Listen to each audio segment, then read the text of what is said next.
Assalamualaikum warahmatullahi wabarakatuh. Perkenalkan, nama saya Amelia Agustina, Prodi Perbankan Syariah kelas 3E. Akan membacakan biografi pemikiran Imam Al-Ghazali tentang ekonomi Islam. Biografi Al-Ghazali. Al-Ghazali atau nama lengkapnya Abu Hamid Muhammad Ibnu Ahmad Al-Ghazali Al-Tusi, dilahirkan pada tahun 450 Hijriah atau 1058 Masehi di Ghazal, Turki, Provinsi Khurasan, Iran. Dengan demikian, ia termasuk keturunan Persia asli. Orang tuanya adalah seorang perajin kain suf yang dibuat dari kulit domba, yang akan menjual di kota Tusi serta gemar mempelajari tasawuf. Oleh karenanya, orang tuanya hanya mau makan dari hasil usaha tangannya sendiri. Perilaku tersebut sangat mempengaruhi kepribadian Al-Ghazali pada masa depannya. Al-Ghazali mendapatkan pendidikan awalnya di Tus, di bawah asuhan seseorang pendidik dan ahli tasawuf yang bernama Syekh Ahmad bin Muhammad Ar-Razakani, sahabat karib ayahnya yang telah meninggal dunia. Kemudian Al-Ghazali berangkat ke Jurjan untuk mengambil ilmu dari Imam Abu Nars Al-Ismaili dan menulis buku At-Taliqat, yang kemudian pulang ke Tusi. Setelah itu ia pindah ke Naisabur dan berguru tentang ilmu kalam atau teologi pada Imam Haramain Juwaini. Pada tahun 488 Hijriah atau 1095 Masehi, Al-Ghazali menderita gangguan syaraf sehingga tidak dapat lagi mengajar di Nizamiyah. Beberapa bulan kemudian, ia meninggalkan Baghdad menuju Damaskus, Syria, karena takut mendapatkan teror pembunuhan dari golongan Ismailiyah Bathiniyah yang telah membunuh pendukung dari Nizam al-Mulk.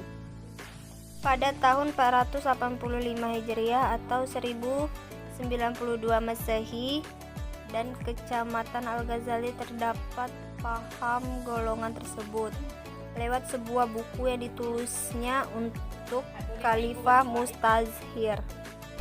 Pada tahun 489 Hijriah, beliau masuk kota Damaskus dan tinggal beberapa hari.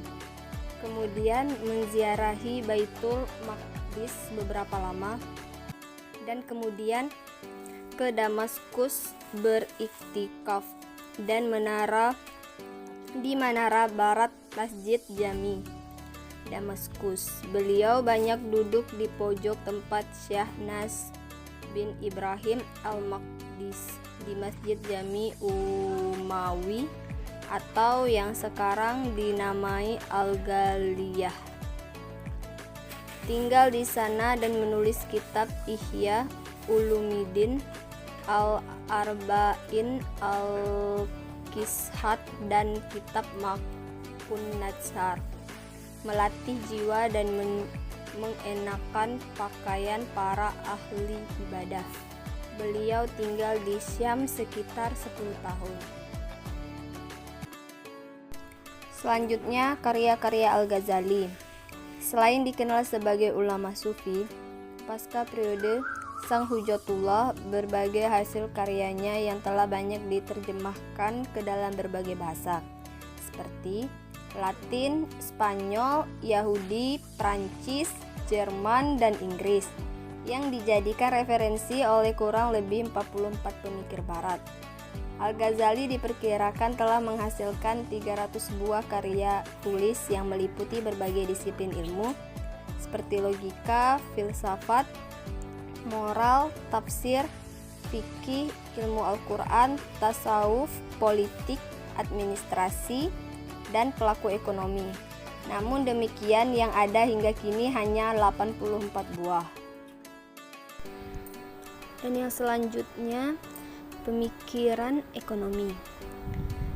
Pemikiran Al-Ghazali didasarkan pada pendekatan tasawuf.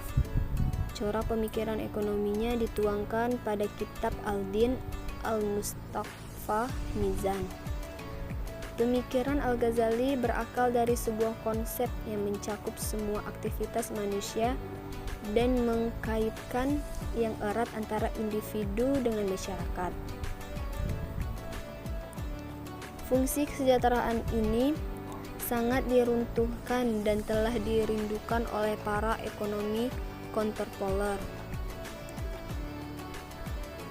Al-Ghazali menegaskan bahwa aktivitas ekonomi harus dilakukan seorang efisien karena merupakan bagian dari pemenuhan tugas keagamaan seseorang. Ia mengidentifikasi 3 alasan mengapa seseorang harus melakukan aktivitas ekonomi, yaitu yang pertama, untuk mencakup hidup yang bersangkutan, dan yang kedua, untuk mensejahterakan keluarga, yang ketiga, untuk membantu orang lain yang membutuhkan. Al-Ghazali mengatakan bahwa pendapatan dan kekayaan seseorang berasal dari 3 sumber, yaitu pendapatan melalui tenaga, individual, laba perdagangan, dan pendapatan karena nasib baik. Namun ia menandaskan bahwa berbagai sumber pendapatan tersebut harus diperolehkan secara sah dan tidak melanggar hukum Islam. Mayoritas pembahasan Al-Ghazali mengenai berbagai pembahasan ekonomi terdapat dalam kitab Ihya al-Din.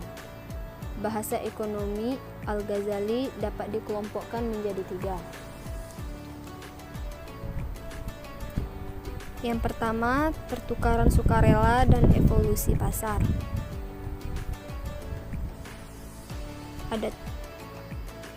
Mayoritas pembahasan Al-Ghazali mengenai berbagai pembahasan ekonomi terdapat dalam kitab Ihya al-Din. Bahasa ekonomi Al-Ghazali dapat dikelompokkan menjadi 4. Yang pertama, pertukaran sukarela dan evolusi pasar. Kedua, aktivitas produk. Ketiga, barter dan evolusi uang. Dan yang terakhir, peran negara dan keuangan publik. Demikian penjelasan dari saya tentang pemikiran Imam Al-Ghazali tentang ekonomi Islam. Terima kasih. Wassalamualaikum warahmatullahi wabarakatuh.